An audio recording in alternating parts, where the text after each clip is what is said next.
எல்லாருக்கும் வணக்கம். இந்த வீடியோல நான் ஒரே ஒரு பைசா கூட செலவு பண்ணாம ஆன்லைன்லவே நான் ஸ்டிச்சிங் எப்படி கத்துக்கினேன் அப்படின்றது உங்க கூட ஷேர் பண்ணிக்கிறேன். உங்கள சில பேருக்கு யூஸ் ஆகலாம் அப்படின்றது என்னோட ஒப்பீனியன். யூஸ் ஆகுதா இல்லையான்ட்டு வீடியோ முழுசா பார்த்துட்டு கண்டிப்பா கமெண்ட்ல சொல்லிடுங்க. அதுக்கு முன்னாடி என்னோட ரொட்டீன் vlog இருக்கும் இல்லைங்களா, அது கூட உங்க கூட ஷேர் பண்ணிக்கிறேன். எப்பவும் செய்யற வேலைதான், ஆனா ஒரு ஒரு நாளைக்கு மட்டும் ஒரு டாஸ்க் மாதிரி தெரியும். வேலை செஞ்சுட்டே இருப்போம். ஆனா வேலை மட்டும் கம்மி ஆகவே ஆகாது. அந்த மாரி தான் இருந்துச்சு. காலங்காத்தாலவே ஏஞ்சிட்டேன். நார்மலா ஏஞ்சிக்கிற மாரி காலங்காத்தாலவே ஏஞ்சிட்டு எல்லா வேலையும் முடிச்சுட்டேன். ஆனா டைம் ஆவுது. சீக்கிரம் பண்ணணும் அப்படின்ற மாரி மைண்ட்ல ஓடிட்டு இருந்துச்சு. பசங்க லஞ்ச் பாக்ஸ்க்காக வெஜ் புலாவ் ரெடி பண்ணலாம்னு சொல்லிட்டு வெஜிடபிள்ஸ் கட் பண்ணிக்கிட்டே ஒரு சைடு குக் பண்ணிட்டு இருக்கிறேன். இன்னொரு சைடு பசங்க ஸ்நாக்ஸுக்காக பாப்கார்ன் செஞ்சு கொடுக்கலாம் அப்படின்னு சொல்லிட்டு இன்னொரு சைடு பாப்கார்ன் ரெடி பண்ணிட்டு இருக்கிறேன். முடிஞ்ச அளவுக்கு வீட்லவே ஸ்நாக்ஸ் ரெடி பண்ணி குடுத்துடுவேன். ஆனா ஒரு ஒரு நாள் பசங்களுக்கு போர் அடிச்சிடும் இல்லையா? ஏன்னா ஹெல்தி ஃபுட் சாப்பிட்டா எல்லாருக்குமே போர் அடிக்கும். அந்த மாதிரிதான் எப்பவுமே இதுதானா, பிஸ்கட் இல்லையா, வேற இது இல்லையா அப்படின்னு கேட்பாங்க. அந்த மாதிரி டைம்ல மட்டும் பிஸ்கட் இல்ல வேற ஏதாச்சும் வெளியில இருந்து வாங்கிட்டு வந்த முறுக்கு அந்த மாதிரி வச்சிடுவேன் ஸ்நாக்ஸ்க்கு. இன்னைக்கு பாப்கார்ன் தான் ரெடி பண்ணிட்டு இருக்கிறேன். அதுக்காக வீட்ல பட்டர் இல்ல, அதனால ஒரு ஸ்பூன் அளவுக்கு நெய் சேர்த்துக்கினேன். அதுலவே தேவையான அளவுக்கு மிளகாத்தூள் சேர்த்துக்கினேன், கரம் மசாலா சேர்த்துக்கினேன், தேவையான அளவுக்கு உப்பு சேர்த்துட்டு பாப்கார்ன் சீட்ஸ் சேர்த்துட்டு 2 நிமிஷம் ஃப்ரை பண்ணிட்டு அதுக்கப்புறம் குக்கர் வெயிட் எடுத்துட்டு மூடி வச்சிட்டோம்னா பாப்கார்ன் 5 நிமிஷத்துல ரெடி ஆயிடும். சிம்ல மீடியத்துல மாத்தி மாத்தி வச்சுட்டு இருக்கணும். இந்த பக்கம் வெஜிடபிள்ஸ் எல்லாம் போட்டிருந்தேன் இல்லைங்களா, அதெல்லாம் நல்லா எண்ணெயில வதக்கிச்சு. அதுக்கப்புறம் மீல் மேக்கர் நான் சுடு தண்ணியில போட்டு வச்சிருந்தேன். அதுவும் தண்ணியெல்லாம் பிழிஞ்சிட்டு இதுல ஆட் பண்ணிக்கினேன். அதுக்கப்புறம் தேவையான அளவுக்கு மிளகாத்தூளும் இதுல பிரியாணி மசாலா ஆட் பண்ணேன். அந்த பிரியாணி மசாலா நான் வீட்ல ரெடி பண்ணதுதான். செம்ம டேஸ்டியா இருக்கு. அது கொஞ்சோண்டு ஆட் பண்ணாலே ஃப்ளேவர் செம்மையா இருக்கு. உங்களுக்கும் பிரியாணி மசாலா, கரம் மசாலா பவுடர் வீடியோ வேணும் அப்படின்னு நினைச்சீங்கன்னா டிஸ்கிரிப்ஷன்ல லிங்க் இருக்கும். கண்டிப்பா செக் பண்ணி பாருங்க. ஒரு சைடு பாப்கார்ன் ரெடி ஆயிடுச்சு. இன்னொரு சைடு நான் போட்ட தண்ணி எல்லாம் கொதிச்சிட்டு இருந்துச்சு. அதுல ஊற வச்சு வச்சிருந்த ரைஸ் ஆட் பண்ணிட்டு குக்கர் மூடி வச்சு வச்சுட்டா விசில் வரதுக்காக. அதுக்கப்புறம் பசங்களுக்கு ஸ்நாக்ஸ் எல்லாம் கட்டிட்டு இருக்கிறேன், பேக் பண்ணிட்டு இருக்கிறேன். முடிஞ்சதோட கட்டிட்டு இருந்தாதான் டைம் சேவ் ஆகும். இல்லைன்னா மட செஞ்சுட்டே இருக்கிற மாதிரி தான் இருக்கும். ஸோ இன்னைக்கு ஆல்ரெடி நான் சொன்ன மாதிரி டைம் ஆயிடுச்சு. அதனால எது எது முடியுதோ அதெல்லாம் பேக் பண்ணிட்டு இருக்கிறேன். ஒரு சைடு ஸ்நாக்ஸ் ரெடி பண்ணிட்டு அதுக்குள்ளவே ரைஸ் கூட ரெடி ஆயிடுச்சு. அதுக்கப்புறம் ரைஸ் கூட பேக் பண்ணி கொடுத்து அனுப்பிச்சிட்டேன். பசங்களும் மார்னிங் வெஜிடபிள் புலாவே சாப்பிட்டுட்டு கிளம்பிட்டாங்க லஞ்சு பேக் பண்ணிக்கிட்டு. அதுக்கப்புறம் எங்க வீட்டுக்காருக்கு சமையல் செய்யணும் இல்லைங்களா, ஸோ அவருக்கு முள்ளங்கி சாம்பார் வச்சாச்சு. அதுக்கப்புறம் கருணக்கிழங்கு ஃப்ரை பண்ணி கொடுத்துட்டேன். அவங்களும் சாப்பிட்டுட்டு கிளம்பின பிறகு எனக்கு ஒரு 3 ஹவர்ஸ் கேப் இருக்கும். அந்த 3 ஹவர்ஸ்ல தான் நான் ஸ்டிச்சிங் பண்ணணும்னா ஸ்டிச்சிங் பண்ணுவேன், இல்லைன்னா வீடியோ மேக் பண்ணணும்னா வீடியோ மேக் பண்ணுவேன், எடிட்டிங் பண்ணுவேன், இல்ல வாய்ஸ் ஓவர் கொடுப்பேன். இந்த மாதிரி அந்த 3 ஹவர்ஸ்க்குள்ளவே இதெல்லாம் முடிச்சுப்பேன். அதுக்கப்புறம் பசங்க வீட்டுக்கு வந்துடுவாங்க, வீட்டுக்காரர் வந்துடுவாங்க. அதுக்கப்புறம் வேலை சரியா இருக்கும் இல்லைங்களா, அந்த 3 ஹவர்ஸ் வேஸ்ட் பண்ணாம இந்த மாதிரி வேலையெல்லாம் செஞ்சுட்டு இருப்பேன். இன்னைக்கு நான் ஆன்லைன்ல எப்படி ஸ்டிச்சிங் எல்லாம் கத்துக்கினேன் அப்படின்றது டீட்டெயிலா சொல்றேன். நான் எப்படி எல்லாம் சோம்பேறிப்பட்டேன், அதுக்கப்புறம் எப்படி கத்துக்கினேன் அதெல்லாமே கூட ஷேர் பண்றேன். இதெல்லாம் எதுக்கு எங்களுக்கு அப்படின்னு சில பேர் நினைக்கலாம். ஆனா நம்ம ஒரு வேலை செய்யணும் அப்படின்ட்டு ரொம்ப நாளா நினைச்சிட்டு இருப்போம். ஆனா அது செய்யறதுக்கு இன்ட்ரெஸ்ட் வைக்க மாட்டோம். சோம்பேறித்தனம் வந்துடும். சோ இந்த மாதிரி யாராச்சும் செஞ்சாங்க, சாதிச்சாங்க அப்படின்றப்போ நம்மளும் செய்ய முடியும். அவங்களே செஞ்சப்போ நம்மளால முடியாதா என்ற மாதிரி ஒரு தைரியம் வந்துடும். அதுக்காக தான் உங்க கூட ஷேர் பண்ணிக்கலாம் அப்படின்னு சொல்லிட்டு இன்னைக்கு அதோட டாபிக் பத்தி தான் பேசலாம் அப்படின்னு சொல்லிட்டு முடிவு பண்ணிக்கினேன். ஃபர்ஸ்ட் இங்க என்னோட பிளவுஸ் நான் கட்டிங் பண்றதுனால எனக்கு நானு நிறைய பிளவுஸ் ஸ்டிச் பண்ணிப்பேன். ஸோ என்னோட அளவு அப்பப்போ எடுக்கிறது டைம் வேஸ்ட் ஆயிடும் அப்படின்னு சொல்லிட்டு நியூஸ் பேப்பர்ல இந்த மாதிரி கட் பண்ணி வச்சுக்கினேன். எப்போ தேவைப்படுதோ அப்பெல்லாம் இந்த மாதிரி கிளாத் மேல வச்சு ட்ரேஸ் பண்ணி கட் பண்ணா ஈஸியா இருக்கும், டைமும் மிச்சமாகும். அதுக்காக தான் என்னோட பிளவுஸ் மெஷர்மெண்ட் இந்த மாதிரி நியூஸ் பேப்பர் கட்டிங்கா பண்ணி வச்சிருக்கிறேன். இந்த டீட்டெயில் எதுவும் நான் சொல்ல போறது கிடையாது. நான் எப்படி ஸ்டிச்சிங் கத்துக்கினேன் அப்படின்றது மட்டும் தான் உங்க கூட ஷேர் பண்ணிக்கிறேன். இது பார்த்துட்டு உங்களுக்கு ஓகே இந்த பொண்ணு நல்லா தான் சொல்லி கொடுக்கும் போல அப்படின்னு உங்கள யாருக்காச்சும் தோணுது அப்படின்னா கண்டிப்பா கமெண்ட்ல சொல்லுங்க. ஸ்டிச்சிங்கு, கட்டிங்கு இந்த வீடியோஸ் கூட அப்பப்போ ஆட் பண்றதுக்கு ட்ரை பண்றேன். இப்போ முதல்ல நான் எப்பத்துல இருந்து ஸ்டிச்சிங் மேல இன்ட்ரெஸ்ட் வந்துச்சுன்னா, என்னாச்சுன்னா, பசங்க சின்ன பசங்களா இருக்கிறப்போ வீட்டு வேலையே சரியா இருக்கும். ஸோ அவங்கள பார்த்துக்கிறது, அவங்களுக்கு சாப்பாடு ஊட்டுறது, இது எல்லாமே சரியா இருக்கும். நம்மளுக்கு வேற தாட்டே இருக்காது. அவங்களுக்கு என்ன விதவிதமா செஞ்சு குடுக்கலாம் அப்படின்ற மைண்ட் தான் இருக்கும். ஆனா பசங்க ஒவ்வொருத்தரா ஸ்கூலுக்கு போறப்ப மட்டும் நம்மளுக்கு நெறைய டைம் இருக்கு இல்லையா? அப்படின்னு தோணிடும் இல்லைங்களா? ஏன் சின்னவர் ஸ்கூலுக்கு போன 1 வருஷம் வரைக்கும் நான் பிஸியா தான் இருந்தேன். அவருக்கு ஹாஃப் டே தான் இருந்துச்சு 1 வருஷம் வரைக்கும். ஹாஃப் டேன்னா எவ்வளோ நேரம் இருக்கும்ன்ட்டு உங்களுக்கே தெரியும் இல்லைங்களா? அப்படி கூட்டிட்டு போய் விட்டுட்டு வீட்டுக்கு வரதுக்குள்ள மறுபடியும் டைம் ஆயிடும். மறுபடியும் போய் கூட்டிட்டு வர வேண்டியதா இருக்கும். ஸோ அந்த மாரி தான் கொஞ்சம் பிஸியா தான் இருந்தா. அதுக்கப்புறம் முழுசா 1 இயர் ஆன பிறகு, அவர் ஃபுல் டே ஸ்கூலுக்கு போன பிறகு தான் எனக்கு நான் ஏதாச்சும் பண்ணணும். நான் வெட்டியா இருக்கிற வீட்ல, நான் ஏதாச்சும் பண்ணணும் அப்டின்ட்டு மைண்ட்ல தோணிட்டே இருந்துச்சு. இப்போ எங்க வீட்டுக்காரர் லஞ்சுக்கு வராங்க இல்லைங்களா? அப்போ லஞ்சுக்கு கூட வரது கிடையாது. அவங்க கேன்டீன்லவே சாப்பிட்டுட்டு இருந்தாங்க. ஆனா அந்த டைம்ல வந்து காலங்காத்தாலருந்து ஈவினிங் வரைக்கும் நெறைய டைம் இருக்கும். ஒரு 8 ஹவர்ஸ் வரைக்கும் ஃப்ரீயாவே இருக்கிற மாரி தான் தோணும். எல்லா வேலையுமே முடிச்சுட்டாலும், ஒரு 11 மணிக்குள்ளவே எல்லா வேலையும் முடிஞ்சிடும். அதுக்கப்புறம் வெட்டியா இருக்கிறனே, நான் எதுவுமே பண்ண முடியலையே, என்னால சம்பாதிக்க முடியலையே, நான் படிச்சதெல்லாம் வேஸ்ட்டா? இந்த மாரி நெகட்டிவ் தாட்ஸே நெறைய இருக்கும். அந்த மாரி டைம்ல நான் ஏதாச்சும் கத்துக்கணும், நான் ஏதாச்சும் பண்ணணும் அப்டின்ட்டு நான் ஃபர்ஸ்ட்டு டிசைட் பண்ணது நான் டீச்சர் வேலைக்கு போலாம் அப்டின்னு சொல்லிட்டு. ஆனா நான் படிச்சது என்னவோ வேற சப்ஜெக்ட் தான். டீச்சர் பத்தி கிடையாது. டீச்சர் ட்ரைனிங் எடுத்துட்டு 1 இயர் ட்ரைனிங் எடுத்துட்டு, அதுக்கப்புறம் டீச்சர் வேலைக்கு போலாம் அப்டின்னு சொல்லிட்டு ட்ரை பண்ணேன். எங்க வீட்டுக்காரர் ஒத்துக்கல அதுக்கு. ஏன்னா அவங்க சொன்ன ரீசனும் எனக்கு வேலிடா தான் தோணிச்சு. ஏன்னா எங்க பசங்கள படிக்க வைக்கிறதுக்கே நம்ப அவ்ளோ கஷ்டப்படுறோம். கஷ்டம் ஒண்ணும் கிடையாது. அவங்கள கத்திட்டே இருப்போம். இப்படி படி, அப்படி படி அப்படின்னு சொல்லிட்டே இருப்போம். அதுவே ஸ்கூல்லன்னா நெறைய பசங்கள சமாளிக்கணும். நெறைய ஒர்க் இருக்கும். அதுவும் பிரைவேட் ஜாப் தான் போணும். ம். எடுத்த உடனே கவர்மெண்ட் ஜாப் எல்லாம் கிடைக்காது இல்லைங்களா? பிரைவேட்ல ரொம்ப கஷ்டமா இருக்கும். நெறைய டாஸ்க் எல்லாம் குடுக்குற மாரி இருக்கும். நம்மளே டான்ஸ் கத்துக் குடுக்கணும். ஆனுவல் டே வந்தா, ஸ்போர்ட்ஸ் டே வந்தா நம்மளே ஸ்போர்ட்ஸ் கத்துக் குடுக்கணும். இதெல்லாமே உனக்கு ரொம்ப கஷ்டமா இருக்கும். அவங்க குடுக்குற கொஞ்சோண்டு சேலரிக்கு நீ இவ்ளோ டாஸ்க் பண்ணணும். வேண்டாம், அந்த வேலையே வேண்டாம், உனக்கு வேண்டாம், ரொம்ப கஷ்டம் அப்படின்னு சொன்னாங்க. நானும் ரொம்ப நாள் கேட்டேன். இல்ல நான் போறேன் அப்படின்னு சொல்லிட்டு கேட்டுட்டே தான் இருந்தேன். அதுக்கப்புறம் நானே டிசைட் ஆயிட்டேன். வேண்டாம், ஆமா அவர் சொல்றதே உண்மைதானே. டீச்சர்ன்னு சொல்லிட்டு ஈஸியா சொல்லிடுவோம். ஆனா அதுக்கு பின்னாடி எவ்வளோ கஷ்டம் இருக்குன்ட்டு யோசிச்சு பார்த்தா தான் தெரியுது. அவங்க குடுக்குற கம்மி சேலரிக்கு நம்ம இவ்ளோ வேலை செய்யணுமா அப்படின்னு தோணிச்சு. அதுக்கப்புறம் வீட்ல இருந்துட்டு ஏதாச்சும் செய்யலாம். இல்ல வேலைக்கு போணும்னா எங்களுக்கு வந்து பெங்களூருக்கு போனா தான் வேலைக்கு போக முடியும். ஸோ வேலைக்கு போறதெல்லாம் கொஞ்சம் கஷ்டமான வேலை. எங்க ஊர்ல இருந்து பெங்களூருக்கு போனோம்னா 2 1/2 ஹவர்ஸ் அப்படி ஆயிடும். பசங்கள விட்டுட்டு காலங்காத்தால போறது, அதுக்கப்புறம் பசங்க கூட இல்லாம அதெல்லாம் வேண்டாம். வீட்ல இருந்தே ஏதாச்சும் பண்ணலாம் அப்படின்னு சொல்லிட்டு எல்லார்கிட்டயும் கேட்பேன். நான் ஏதாச்சும் பண்ணணும், என்ன பண்ணட்டும்? வீட்ல இருந்தே பண்ணணும், என்ன பண்ணட்டும்? அப்படின்ட்டு ஃபோன் பண்ற எல்லார்கிட்டயும் இதே புலம்பல் தான். எனக்கு பைத்தியம் பிடிச்ச மாரி ஆயிடுச்சு. நான் வெட்டியா இருக்கிறேன்ற மாரி. அந்த மாரி டைம்ல யூடியூப்ல பார்த்து நம்ம சிலது கத்துக்கலாம் அப்படின்னு தோணிச்சு. அதுக்கு முன்னாடி யூடியூப்ல பார்த்து கத்துக்கணும் அப்படின்ட்டு அவ்ளோ ஞானம் கூட இல்ல. ஆனா அதுக்கப்புறம் தான் தெரிஞ்சுச்சு. சமையலு எல்லாமே யூடியூப்ல பார்த்து நம்ம கத்துக்க முடியும் அப்படின்னு சொல்லிட்டு, அதுக்கப்புறம் தான் யூடியூப் பார்க்க ஸ்டார்ட் பண்ணேன்.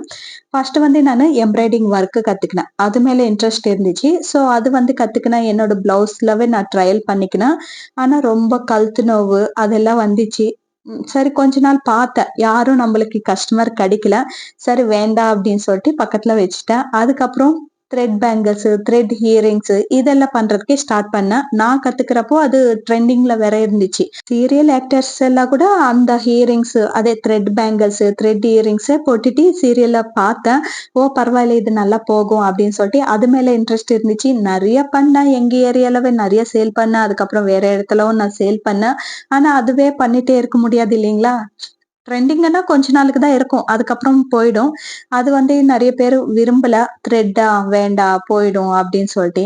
சரி அதுவும் வேலைக்காகாது அப்படின்னு சொல்லிட்டு அதுவும் பக்கத்துல வச்சுட்டேன். அதுக்கப்புறம் ஸ்டிச்சிங் கத்துக்கணும் அப்படின்னு சொல்லிட்டு என் சின்னவரு சின்ன பையனா இருக்கிறப்பே நான் நெனச்சேன். எங்க ஏரியால எல்லாருமே ஸ்டிச்சிங் கத்துக்கிறதுக்கு போயிட்டு இருந்தாங்க. அப்போ என்னால போக முடியலையே அப்படின்னு சொல்லிட்டு கவலைப்பட்டேன். ஏன்னா சின்னவர வச்சுக்கிட்டு நான் அங்க போக முடியல அப்படின்னு சொல்லிட்டு கவலைப்பட்டேன். ஆனா இப்போ நம்மளுக்கு டைம் இருக்கு இல்லையா? ஏன் நம்ப இதெல்லாம் தேடி போறோம்? ஸ்டிச்சிங்க கத்துக்கலாம் அப்படின்னு சொல்லிட்டு, ஸ்டிச்சிங் கத்துக்கிறதுக்கு இங்க ஒருத்தர் மட்டும் தான் எங்க ஏரியாக்கு வந்து ஒருத்தர் மட்டும் தான் கத்துக் குடுப்பாங்க. பட் நான் கத்துக்கணும் அப்படின்ற டைம்ல அவங்க கத்துக் குடுக்கறதே ஸ்டாப் பண்ணிட்டாங்க அப்படின்னு சொல்லிட்டு கேள்விப்பட்டேன். ஐயோ! போச்சா அப்படின்னு தான் தோணுச்சு. அதுக்கப்புறம் யூடியூப் இருக்கு இல்லையா? நம்ம ட்ரை பண்ணலாம். யூடியூப்லவே பார்த்து கத்துக்கலாம் அப்படின்னு சொல்லிட்டு யூடியூப்லவே பார்க்க ஸ்டார்ட் பண்ணேன். ஆனா ஸ்டார்ட் பண்ணா 1 மாசம் நான் நல்லா வீடியோ ஆன் பண்ணிட்டு நல்லா தூங்கிட்டேன். நிஜமாவே. வீடியோ ரன் ஆயிட்டே இருக்கும். நான் பக்கத்துல கொறட்ட விட்டுட்டே இருப்பேன். அந்த அளவுக்கு தூக்கம் வரும். ஃபர்ஸ்ட்ல சுத்தமா புரியாது. கொஞ்சம் கூட புரியாது. இது எதுக்கு இப்படி வைக்கிறாங்க? இது எப்படி இங்க வைக்கிறாங்க? அப்படின்ட்டு சுத்தமா புரியாது. நல்லா தூங்கிட்டு இருந்தேன். அதுக்கு முன்னாடி எங்க நெய்பர் ஆன்டி ஒருத்தர் இருக்கிறாங்க. எங்க பில்டிங்லவே கீழ இருப்பாங்க. அவங்களும் டைலரிங் கிளாஸுக்கு போயிருந்தாங்க. அவங்க கிட்ட கேட்டேன். "நீங்க எனக்கு கத்துக் குடுக்குறீங்களா?" அப்படின்னு சொல்லிட்டு. அவங்க ஒரே நாள் தான் கத்துக் குடுத்தாங்க. எனக்கு வேண்டாம். எனக்கு சுத்தமா புரியல. நீங்க ரொம்ப ஃபாஸ்ட்டா சொல்றீங்க. எனக்கு புரியல. விட்டுடுங்க. நான் பார்த்துக்கிறேன் அப்படின்னு சொல்லிட்டேன். ஒரே நாள் மட்டும் தான் ஆன்டி கிட்ட கத்துக்கினேன். அவங்க வீட்ல மிஷின் இருந்துச்சு. அவங்க மிஷின் மேல தான் நான் ஃபர்ஸ்ட்டா உட்கார்ந்தேன். எனக்கு ஸ்டிச் பண்றது கூட சுத்தமா தெரியாது. நான் மிஷின் மேல எங்கேயும் உட்கார்ந்தது கிடையாது. அவங்க வீட்ல வந்து மிஷின் இருந்துச்சு. நான் நைட்டி, கிழிஞ்சு போன துணி இதெல்லாமே நானே எடுத்துட்டு போய் நான் தச்சுக்கிறேன். எனக்கு பிராக்டிஸ் ஆகும் அப்படின்னு சொல்லிட்டு, நானே தச்சுக்கிட்டு அவங்களுக்கு காசு குடுத்துட்டு வந்துடுவேன். எனக்கும் பிராக்டிஸ் ஆன மாரி இருக்கும் இல்லைங்களா? ஸோ அதுக்காக அந்த மாரி ட்ரை பண்ணேன். ஆனா அந்த மாரி போறது எனக்கு புடிக்கல. அவங்க ரொம்ப க்ளோஸா தான் இருந்தாங்க. ஆனா அடுத்தவங்க வீட்ல போய் ரொம்ப நேரம் உட்கார்ந்துட்டு இருக்கிறது எனக்கு புடிக்கல. சரி வேண்டாம் அப்படின்னு சொல்லிட்டு அவங்க வீட்டுக்கு போறதும் நிறுத்திட்டு, அதுக்கப்புறம் வீடியோஸ் கன்டினியூஸா பார்க்கறதுக்கு ஸ்டார்ட் பண்ணேன். ஒருத்தர் வீடியோ மட்டும் ஃபாலோ பண்ணல ஸ்டார்ட்டிங்ல. நெறைய வீடியோஸ் பார்க்கறதுக்கு ஸ்டார்ட் பண்ணிட்டேன். யார் யாரு எப்படி எல்லாம் சொல்லிக் குடுக்குறாங்க அப்படின்னு சொல்லிட்டு. ரொம்ப கன்ஃப்யூஷன் ஆயிடுச்சு மைண்ட்ல. என்னடா இவங்க இப்படி சொல்றாங்க, அவங்க அப்படி சொல்றாங்க. எது கரெக்ட்டு, எப்படி பண்ணணும் அப்படின்னு சொல்லிட்டு நெறைய கன்ஃப்யூஷன் இருந்துச்சு. அதுக்கப்புறம் டிசைட் பண்ணேன். ஒருத்தர்து மட்டும் தான் நம்ம ஃபாலோ பண்ணணும். யாரு நல்லா சொல்லிக் குடுக்குறாங்க அப்படின்னு நம்மளுக்கு தோணுதோ, அவங்களது மட்டும் ஃபாலோ பண்ணலாம் அப்படின்னு சொல்லிட்டு, ஒரே ஒருத்தர்து மட்டும் தான் நான் ஃபாலோ பண்ணேன். அவங்க சேனல்ல எத்தன கட்டிங் வீடியோ போட்டிருக்கிறாங்களோ, only blouse cutting, blouse cutting, blouse cutting. வெறும் பிளவுஸ் கட்டிங் மட்டும் தான். அவங்க சேனல்ல எத்தன பிளவுஸ் கட்டிங் வீடியோஸ் போட்டிருக்கிறாங்களோ, அத்தன பிளவுஸ் கட்டிங் வீடியோஸ் நான் உட்கார்ந்து பார்த்தேன்.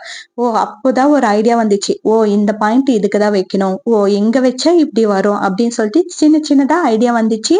நல்லா புரிஞ்சுச்சு. அதுக்கப்புறம் கட் பண்றதுக்கு நான் பிளவுஸ் வாங்கிட்டு வந்து, அதுக்கப்புறம் கட் பண்றதுக்கு ட்ரை பண்ணேன். இந்த மாரி பண்ணிட்டே இருக்கிறப்பே, நான் இதுவரைக்கும் யாருக்குமே பிளவுஸ் ஸ்டிச் பண்ணது கூட கிடையாது.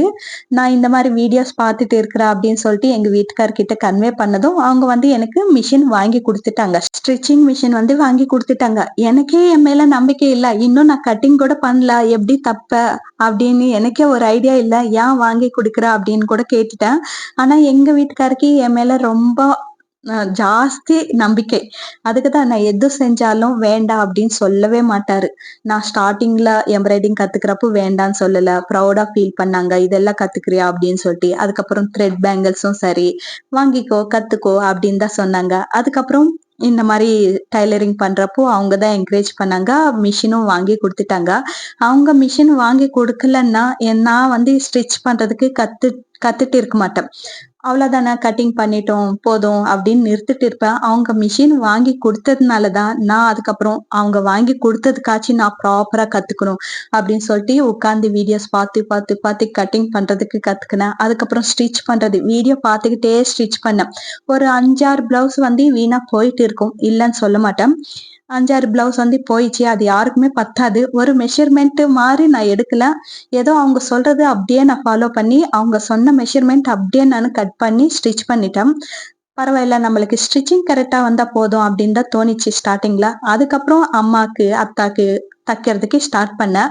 ஒரு கை பெருசா, ஒரு கை சின்னதா, இடுப்புல பெருசா அந்த மாரி ஒரு மாரி தச்சு குடுத்தேன். ஆனா பாவம் அம்மாங்க எதுவுமே சொல்லல. பொண்ணு தச்சு குடுத்துச்சு அப்படின்னு சொல்லிட்டு போட்டுக்கினாங்க. நல்லா தான் இருக்கு அப்படின்னு சொல்லுவாங்க. ஆனா இதெல்லாம் கொஞ்சம் அட்ஜஸ்ட் பண்ணா நல்லா இருக்கும் அப்படின்னு சொன்னாங்க. ஸோ அந்த மாரி ஸ்டார்ட் பண்ணது தான் நான் ஸ்டிச்சிங்கு ஒரே ரூ. 1 கூட நான் யாருக்குமே குடுக்காம யூடியூப்லவே நான் டைலரிங் கத்துக்கினேன்னா பார்த்துக்கோங்க. இது எதுக்கு இவ்ளோ சொல்றேன்னா, நீங்களும் டைலரிங்கே கிடையாது. நம்மளுக்கு எதுல இன்ட்ரெஸ்ட் இருக்கோ, நம்மளுக்கு எந்த டேலண்ட் இருக்கோ, அது எல்லாமே யூடியூப்ல பார்த்து நம்ம கத்துக்க முடியும். ஈவன் சமையலா இருக்கட்டும். சமையல் கூட யாருக்குமே ஃபர்ஸ்ட்ல வராது. எல்லா சமையலுமே வராது இல்லைங்களா? நம்ம வீட்ல எது பருப்பு சாம்பாரு, காரக்குழம்பு இதெல்லாம் வைப்போமோ, அது மட்டும் தான் நம்மளுக்கு தெரிஞ்சிருக்கும். ஆனா வெரைட்டியா எங்கேருந்து கத்துக்க முடியும்? யூடியூப் பார்த்து தான் கத்துக்க முடியும். ஸோ சமையலா இருக்கட்டும், எதுல இன்ட்ரெஸ்ட் இருக்கோ அத நீங்க கன்டினியூஸா பார்த்துட்டே இருந்தீங்கன்னா, உங்களுக்கு வந்து அந்த இன்ட்ரெஸ்ட்டும் வரும். கத்துக்கணும் அப்படின்னு சொல்லிட்டு எண்ணமும் வரும். நம்மளால முடியும் அப்படின்னு சொல்லிட்டு கான்ஃபிடென்ட்டும் வரும். ஸோ கண்டிப்பா உங்களுக்கு எந்த டேலண்ட் இருக்கோ, ஒரு ஸ்டிச்சிங்கே கிடையாது. எந்த டேலண்ட் இருக்கோ அது நீங்க கத்துக்கணும் அப்படின்னு நினைச்சீங்கன்னா, வெளியில போய் காசு குடுத்து தான் கத்துக்கணும் அப்படின்ட்டு கிடையாது. நம்ம வீட்ல சும்மா தானே இருப்போம். 1 மாசம், 2 மாசம் கூட டைம் எடுத்துக்கிட்டு நிதானமா வீடியோஸ் பார்த்துக்கிட்டே கத்துக்கோங்க. ட்ரை பண்ணுங்க. ட்ரை பண்ணி தப்பு பண்ணா தான் நம்ம எல்லாமே கத்துக்க முடியும். ஸோ ஃபர்ஸ்ட்ல தப்பு நடக்கவே நடக்கும். அதெல்லாம் மீறி தான் அதுக்கப்புறம் நம்ம மேல நமக்கே ஒரு கான்ஃபிடென்ட் வந்துடும். என்னால எல்லாம் செய்ய முடியும் அப்படின்னு நினைச்சு நம்ம எல்லா வேலையுமே செய்யலாம். என்னால முடியாது அப்படின்னு சொல்லிட்டு உட்கார்ந்தோம்னா எதுவுமே முடியாதுதான். என்னால முடியும் அப்படின்னு நினைச்சுட்டேன்னா எல்லாமே முடியும் தான். என் வீட்டுக்காரர் எனக்கு நல்லா சப்போர்ட் பண்ணுவாரு அப்படின்னு சொல்லியிருந்தேன் இல்லைங்களா? நான் சோசியல் மீடியால வந்தது வந்து என் ரிலேட்டிவ்ஸ், ஃப்ரெண்ட்ஸ் இருப்பாங்க இல்லைங்களா? என்னை சுத்தி இருப்பாங்க இல்லைங்களா? அவங்க கேட்ட முதல் வார்த்தை என்னன்னா, எல்லார் வாயில இருந்து உன் வீட்டுக்காரர் எப்படி ஒத்துக்கினாரு நீ சோசியல் மீடியால வீடியோஸ் போடுறதுக்கு? இதுதான் ஃபர்ஸ்ட் வார்த்தை. நான் சொன்ன பதில் என்னன்னா, நான் தப்பு செஞ்சாதான் அவரு ஒத்துக்க மாட்டாரு. நான் எந்த தப்பும் செய்யாதப்போ அவர் ஏன் நோ சொல்ல போறாரு அப்படின்னு தான் எல்லாருக்குமே நான் பதில் சொன்னேன். ஆனா அவங்களுக்கு எல்லாம் பதில் சொல்லணும் அப்படின்ட்டு கிடையாது. ஆனா என்னையும் என் வீட்டுக்காரையும் ரொம்ப கேவலமா பேசினா சில பேரும் நிறைய பேரும் இருக்கிறாங்க. சோ அவங்களுக்கு நான் பதில் சொல்லியே ஆகணும் அப்படின்னு சொல்லிட்டு தான் வாய் திறந்து சொன்னேன். ஆனா பாசிட்டிவா எடுத்தவங்க சொன்னவங்க கூட இருக்கிறாங்க. ஓ பரவாயில்லையே உங்க வீட்டுக்கார் ஒத்துக்குனாங்க அப்படின்ட்டு சொல்றவங்களும் இருக்கிறாங்க. ஆனா வீட்டுக்கார் துணை இருந்துச்சுன்னா நம்ம எல்லாமே முடியும். நம்மளாலயும் முடியும் அப்படின்ற கான்பிடென்ட் அவங்க சொன்னா மட்டும்தான் நம்மளால முடியும். சோ நீங்க யாராச்சும் ஆம்பளைங்க பார்த்துட்டு இருந்தீங்கன்னா, உங்க வீட்ல இருக்கிற மனைவிக்கு சப்போர்ட் பண்ணுங்க. இல்லன்னா இந்த வீடியோ வந்து உங்க வீட்டுக்காரருக்கு காமிங்க சப்போர்ட் பண்ண சொல்லி. நம்ம சுத்தி எத்தனை பேர் இருந்தாலும், இவர் ஒருத்தர் நம்ம கூட நின்னி, "உன்னால முடியும். நீ பண்ணு. நான் பார்த்துக்கிறேன்." அப்படின்னு சொன்னா போதும் இல்லைங்களா? அது ஒரு தைரியமே போதும். வேற யாரையும் நம்ம கண்டுக்கவே மாட்டோம். அது யாரா இருந்தாலும் சரி. சோ அவரு மட்டும் எப்பவுமே நம்ம கூட இருக்கணும். நம்மளும் அதே மாரி தான். எப்பவுமே அவங்க கூட துணையா எப்பவுமே இருக்கணும். அவங்க பண்ற எல்லாத்துக்குமே சப்போர்ட் பண்ணிக்கிட்டே, அதுக்காண்டி கெட்டதெல்லாம் கிடையாதுங்க. நல்லது மட்டும் தான். நான் சொன்னேன்ட்டு அதுக்கப்புறம் வேற மாரி போயிட போது. நல்லது மட்டும் எல்லாத்துக்குமே சப்போர்ட் பண்ணலாம் இல்லைங்களா? இப்படிதான் நான் வீடியோஸ் பார்த்து தான் நான் ஸ்டிச்சிங்கே கத்துக்கினேன். ஸ்டார்ட்டிங்ல எல்லாரும் கேட்டுட்டு இருந்தாங்க. "நீ வீடியோஸ் பார்த்து ஸ்டிச்சிங் கத்துக்கினியா? ஓ! அந்த அளவுக்கு நல்லா தப்பியா?" அப்படின்னு சொல்லிட்டு ரொம்ப கேவலமாவும் பேசுனாங்க. அவங்களுக்கு சொன்ன பதில் நான் எதுவுமே சொல்லல. அவங்களுக்கு ஒரு பிளவுஸ் தச்சு குடுத்தேன். "ஓ! இந்த அளவுக்கு நல்லா ப்ரொஃபஷனல் மாரி தச்சு குடுக்குறியே!" அப்படின்னு சொன்ன வார்த்தை தான் நான் அவங்களுக்கு குடுத்த பதிலு. சோ நம்மளால முடியாதது எதுவுமே கிடையாது. நம்ம நினைச்சோம்னா எல்லாமே சாதிக்க முடியும். அது எந்த விஷயமா இருந்தா. நம்ம நினைக்கிறது தான் கொஞ்சம் கஷ்டமான வேலை. இப்ப என்னால முடிஞ்சுச்சுன்னா, உங்களால முடியாதா சொல்லுங்க? கண்டிப்பா உங்களாலயும் முடியும். கண்டிப்பா முயற்சி எடுங்க. இந்த இயர் இது ஒரு ரெசல்யூஷனா வச்சுக்கிட்டு, நெக்ஸ்ட் இயர்க்குள்ள நான் சாதிக்கணும் அப்படின்னு சொல்லிட்டு ஏதாச்சும் ஒரு விஷயம் வச்சுக்கோங்க. நம்மளும் சாதிச்சு காமிக்கலாம். வீட்ல பெண்கள் சும்மா தானே இருக்கிறாங்க அப்படின்னு சொல்ற வார்த்தை வந்து நம்ம உடைச்சு காமிக்கணும். நான் சும்மா ஒண்ணும் கிடையாது. நானும் சம்பாதிக்கிறேன். நானும் வேலை செஞ்சுட்டு இருக்கிறேன் அப்படின்னு சொல்லிட்டு நம்ம வீட்டு வேலை எவ்வளவுதான் செஞ்சாலும் அவங்க கண்ணுக்கு சும்மா தான் இருக்கிறோம் அப்படின்னு தான் தோணும். இந்த மாதிரி எக்ஸ்ட்ரா ஏதாச்சும் வேலை செஞ்சாதான் நம்ம ஏதாச்சும் செய்யறோம் அப்படின்னு தோணும். நம்மளுக்குன்ட்டு கொஞ்சம் மரியாதையும் கிடைக்கும். சோ கண்டிப்பா நீங்க உங்களோட மரியாதை நீங்க காப்பாத்துக்கோங்க. உங்களோட டேலண்ட் நீங்க வெளிப்படுத்துங்க. ஐ ஹோப் இந்த வீடியோ உங்களுக்கு பிடிச்சிருக்கும் அப்படின்னு தான் நான் நினைக்கிறேன். பிடிச்சிருந்தா ப்ளீஸ் மறக்காம லைக் பண்ணிக்கோங்க. இன்னும் நம்ம சேனலை சப்ஸ்கிரைப் பண்ணலன்னா சப்ஸ்கிரைப் பண்ணி வச்சுக்கோங்க. இந்த வீடியோ உங்க ஃபேமிலியில யாருக்காச்சும் யூஸ் ஆகும் அப்படின்னு நினைச்சீங்கன்னா உங்களுக்கு ஷேர் பண்ணிடுங்க. இருக்கட்டுங்களா? பாய்.